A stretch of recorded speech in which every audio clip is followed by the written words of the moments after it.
అమ్మవారి యొక్క కథ.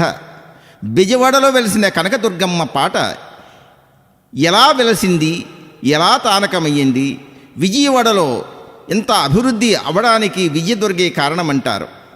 అమ్మవారు తన జాలారి వీధుల్లోనికి వెళ్ళేసరికి ఆ నదిని దాటించడానికి జాలారితో పరిచయము. జాలారి అమ్మవారిని తెలుసుకోలేక ఇష్టపడతాడు.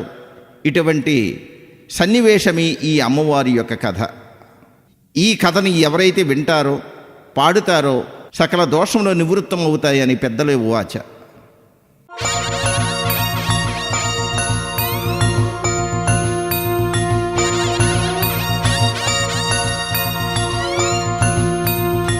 దండము తల్లి నాయమ్మ 10,000 దండాలు, నాయమ్మ కోటి దండాలమ్మ. నాయమ్మ దండాలు పెట్టుకుంటే నయమ్మారో దర్శనమిచ్చేటి, నయమ్మారో దండాలు పెట్టుకుంటే నయమ్మారో ధనధాన్యాలు ఇచ్చేటి, నయమ్మారో దండిగా ఇస్తాది, నయమ్మారో దక్షిణ భాగములో నయమ్మారో దేవతగా వెలసింది, నయమ్మారో కృష్ణ నది ఒడ్డున, నయమ్మారో ఇంద్రకీలాద్రి పైన, నయమ్మారో వేప చెట్టు కింద, నయమ్మారో తానకమయ్యింది. దక్షిణ భారతదేశములో బెజవాడలో వెలిసిన కనకదుర్గమ్మ వెలిసింది. శక్తి స్వరూపిణి, ముక్తిదాయని. అమ్మా అంటే పలికేటి తల్లి దక్షిణ భారతదేశములో దేవతకు వెలిసింది. వినండి.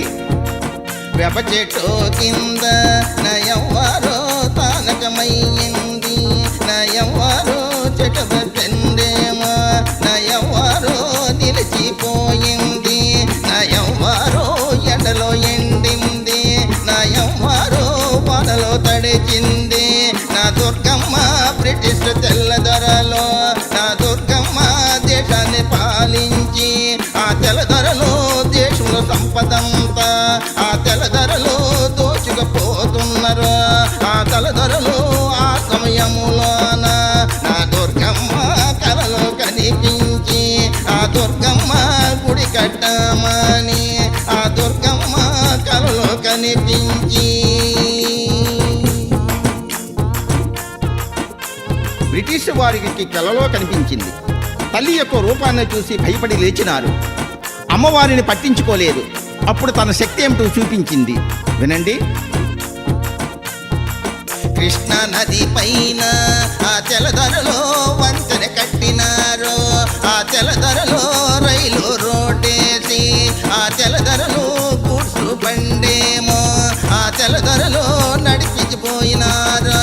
ఆ బొలదొరలో బండి కదలాలేదా, ఆ తెల్లదొరలో భారతదేశం నుండి ఆ తెల్లదొరలో సరుకులు పంపినారా.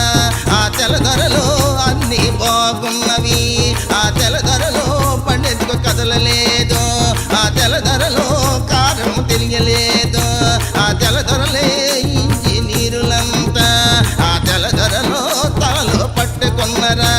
నయమ్మారో మెరుపుల కనిపించి. అమ్మవారి యొక్క మహిమ తెలుసుకుని దండం పెట్టుకున్నారు. అమ్మా, నీవేంటో తెలుసుకోలేకపోయాము, నీ గుడి కట్టిస్తాము,